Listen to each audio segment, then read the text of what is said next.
இத்தனை வருஷமா உங்களுக்கு அப்படியே உழைச்சு உழைச்சு ஓடா தெரிஞ்ச அண்ணன் அண்ணன் செஞ்சதுக்கு எல்லாத்தையும் சேர்த்து செஞ்சு விட்டீங்கல்லண்ணே அப்படின்னு வந்து இப்போ வந்து சக்தி பேச, சக்தி வேணாம் சக்தி அப்படின்னு முத்து கோவப்பட்டு இருக்காரு. கோவப்பட்டு இருக்கும்போது போதும்ண்ணே போதும், நீங்க என்ன செய்றீங்க ஏது செய்றீங்க யாருக்காக செய்றீங்க, உங்க ஓடிப்போன ஓடுகாடி மகம் மேல இருக்கிற பாசம் உங்களுக்கு இன்னும் விட்டு போகலன்னு எல்லாத்தையும் இன்னைக்கு நாங்கள் கண்டுபிடிச்சிட்டு தான் பேசுறோம் அப்படின்னு வந்து திருப்பி பேசும்பொழுது அப்படியே வந்து போதும் நிறுத்துறா அப்படின்னு கத்திட்டு இருக்காரு.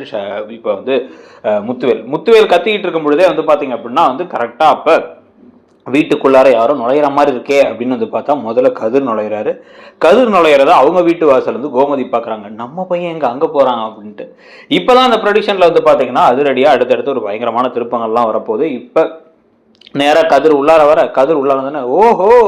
உள்ள வர அளவுக்கு தைரியம் வந்துருச்சா சாருக்கு, அப்புறம் எங்க அண்ணன் கொடுக்குற தைரியம் தான் அப்படிங்கும் போது என்ன தம்பி என்ன பேசுறீங்க அப்படின்னு இந்த பக்கம் வந்து வடிவு வேற கேட்க, அண்ணி எல்லாம் உங்களுக்கு தெரியாத மாதிரி கேட்குறீங்க, அண்ணா உங்கள்கிட்ட சொல்லாமலா இருந்திருப்பாரு, எல்லாம் கணக்குப்படி பிளான் படி அப்படிதான் நடந்துகிட்டு இருக்கு அப்படின்னு வந்து கேட்கும் பொழுதே நாங்க என்ன பிளான் படி பண்ணோம் அப்படின்னு உள்ள வராங்க. அப்படின்னு அவங்க கேட்கறாங்க. கேட்கும் பொழுதே வந்து இந்த பார் சக்தி பேசாமரு அப்படிங்கும் பொழுதே வந்து கதிர் வந்து இல்லை இதை மட்டும் நான் கொடுத்து போலான்னு வந்தேன் அப்படின்னு வந்து ஒரு குட்டி பையன் நீட்டிட்டு இது அவசியமா கொடுக்க வேண்டியது அப்படின்னு வந்து நீட்டும் பொழுதே வந்து ஆக்சுவலா அவர் கொடுக்கறதுக்காக மட்டும் வரல, அதுல வந்து கார்ல ஒரு மருந்தை விட்டு போயிடுறாரு. கொடுத்த மருந்தை விட்டு போறது மட்டும் இல்லாம அங்க இருந்து சத்தமா இருக்கு உள்ள நுழைஞ்சதுல இருந்து ஏதோ ஒரு பிரச்சனை அப்படின்னு தெரிஞ்சுதான் கதிர் உள்ள நுழைஞ்ச உடனே வந்து என்ன தம்பி சந்தோஷமா இருக்கியா, எப்படியோ வந்து கல்யாணம் பண்ணதுக்கு, அதுவும் பணக்கார குடும்பத்தை கல்யாணம் பண்றா, உங்க மாமா வீட்டு குடும்பம் சும்மாதான் இருக்குது, அங்க இருந்து வந்து பணத்தை அப்படியே எடுத்துடலாம்னு சொல்லிட்டு உங்க அப்பா கொடுத்த ஐடியா அப்படி கல்யாணத்தை பண்ண, எங்க வீட்டு பொண்ணு அங்க ஊர்ல பிரச்சனைன்னு பார்த்த உடனே கால் பண்ணி உங்க அப்பாட்ட சொல்லியிருப்ப, உங்க அப்பா உடனே வந்து தாலியை கட்டுறா நீன்னு இருப்பான். இதை நான் சொன்னும் போது இல்லைன்னு சொல்லி உங்க அப்பா அந்த பேச்சு பேசினான். இப்ப எங்க வீட்டு சொத்து மட்டும் இனிக்குதோ அப்படின்னு கேட்க, என்ன தம்பி அப்படின்னு திருப்பி வடிவு கேட்கும் போதே அண்ணி நானே சொல்றேன் எல்லாத்தையுமே அப்படின்ட்டு இன்னைக்கு அண்ணன் காலையில பைய தூக்கிட்டு கிளம்புனாரு. வேற எங்க கிளம்புனாரு நினைக்கிறீங்க, பார்த்தா வந்து ஏற்கனவே பேங்க்ல இருந்து அண்ணன் வந்து கிட்டத்தட்ட வந்து 5 லட்சம் ரூபாயை வித்ட்ரா பண்ணிருக்காரு. கிளம்பி திருச்சிக்கு பக்கத்துல அப்படின்னா அப்ப எங்கேயோ போய் அங்க ஏதோ ஒரு நிலத்துக்கு அட்வான்ஸை கொடுக்கறதுக்கு போயிருக்காரு. அதுக்கும் யார் கூட சேர்ந்து போயிருக்காரு அப்படின்னா இந்த இங்க நிக்கிறானே இந்த கதிரவன் இவன் கூட தான் போயிருக்காரு அப்படின்னு சொல்லி அந்த பாண்டியம் அவன் கதிரவன் தான் அவங்க மருமக இருக்கான்ல, உங்க மருமக அதுவும் வந்து நம்ம ஓடுகாடி ராஜியோட புருஷன் அவங்க கூட தான் அப்படிங்கும் பொழுது இப்படி ஷாக் ஆகி இந்த பக்கம் பார்க்கும் பொழுதே வந்து சக்தி உனக்கு ஒன்றும் தெரியாது, தயவு செஞ்சு இதை பத்தி பேசாத விட்டுரு அப்படின்னா, ஆமாண்ணே எனக்கு ஒன்றும் தெரியாம தான் நான் வளர்ந்துருக்கேன், எனக்கு ஒன்றும் தெரியாம தான் இருந்திருக்கேன், எங்க அண்ணனை பத்தியே நினைச்சிட்டு இருந்ததுக்கு எங்க அண்ணன் என்ன பத்தி நினைக்கலங்கிறது எனக்கு இப்பதானே தெளிவா தெரியுது, நீங்க என்னென்ன காரியம் பண்றீங்க எப்படி எல்லாத்தையும் செய்றீங்க அப்படின்னு இப்பதான் எனக்கு புரிஞ்சுக்க முடியுது அப்படின்னு வந்து பேசின உடனே வந்து என்னடா உனக்கு தெரியும் அப்படின்னு கத்துறாரு. இப்ப அவரு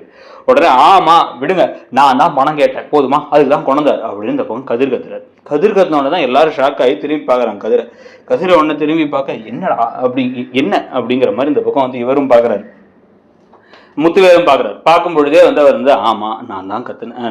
தான் கேட்டேன், எங்க அப்பாவுக்கு எனக்கும் கொஞ்சம் பிரச்சனை, எங்க அப்பா 10 லட்ச ரூபா பணம் கேட்டார், 10 லட்ச ரூபா பணம் இருந்தா மட்டும்தான் வந்து உண்மை வந்து இந்த வீட்டில் இருக்கணும், 2 மாசத்துல கொடுக்கணும்னாரு. என்னால அவ்வளவு புரட்ட முடியல, அதனால நான் என் மாமனார்கிட்ட கேட்டேன், அவர் எனக்கு கொடுத்தாரு போதுமா, அவர் கொடுத்து அதுக்காக தான் பணத்தை எடுத்தார், வேற எந்த காரணமும் கிடையாது அப்படின்னு அந்த கதிர் சொல்லும் பொழுதே வந்து பாத்தீங்கன்னா நிறுத்துறா அப்படின்னு ஒரு குரல் கேட்கும் பொழுதே டக்குன்னு திரும்பி பார்த்தா கோமதி வாசல்ல நிக்கிறாங்க. ஓஹோ அடுத்து நீ வந்துட்டியா,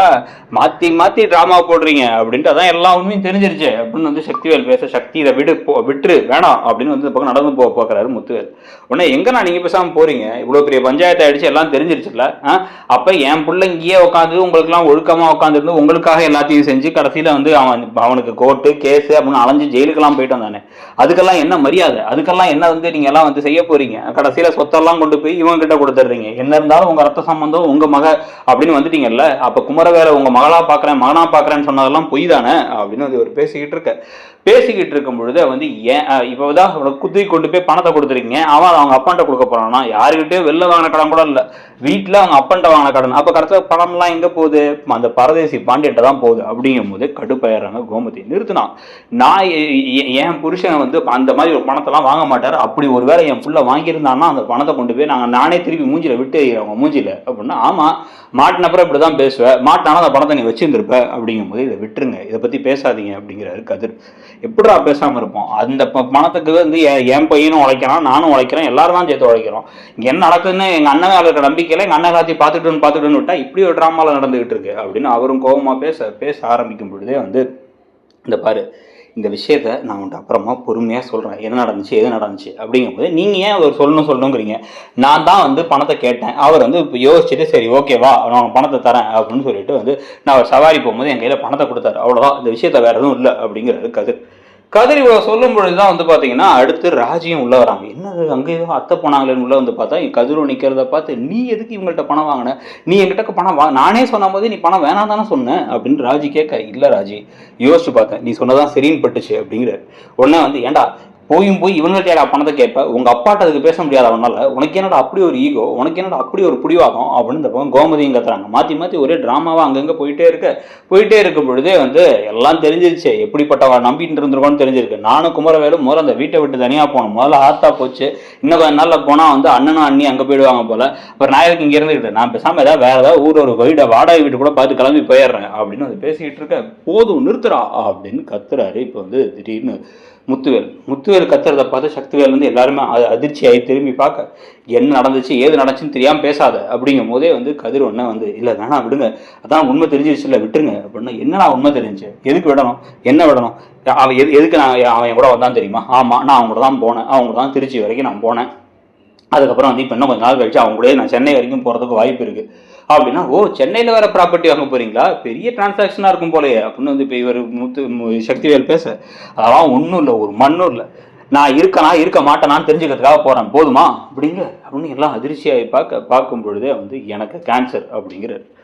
அப்படின்னு உடனே எல்லாருமே ஷாக் ஆகி திரும்பி டக்குன்னு எல்லாரும் திரும்பி பார்க்கும் பொழுதே வந்து அதை இவன் ஹாஸ்பிட்டலுக்கு வந்து இவன் ஒருத்தன் பார்த்துட்டான், இவன் ஒருத்தனுக்கு மட்டும்தான் அது தெரியும். அதை வந்து டாக்டரை போய் பார்த்து விசாரிச்சு இப்போ வந்து பெரிய டாக்டர்கிட்ட கூட்டு போகிறதுக்கு நீங்கள் தனியாக போக வேணாம், ஏன்னா நீங்கள் எல்லாருக்கும் பயப்படுவாங்கன்னு நினைக்கிறீங்க, நான் உங்க கூட வரேன், குடும்பம் அப்புறம் எதுக்கு இருக்கும் அப்படின்னு என்னை கூட்டு போனது அவன் தான். ஹாஸ்பிட்டலுக்கு போனோம், எல்லாத்துக்கும் போனோம், எனக்கு குடலில் வந்து கேன்சர் இருக்குது, இத்தனை நாள் இப்போ வந்து இப்போதைக்கு செகண்ட் ஸ்டேஜில் இருக்குது, முடிஞ்ச வரைக்கும் காப்பாற்றிடலாம், நல்லா காப்பாற்ற முடியலன்னா என்ன பண்ணுறதுன்னு தெரியல, அடுத்து சென்னைக்கு போய் பெரிய ட்ரீட்மெண்ட்லாம் பண்ணணும் அப்படின்னு வந்து சொல்லிட்டு இருக்காங்க. அதுக்காக தான் என்ன பண்ணணும் ஏது பண்ணணும்னு சொல்லிட்டு எல்லாத்தையும் பேசிட்டு இருக்கோம். நாங்கள் இவ்வளவுதான் நடந்துச்சு போதுமா,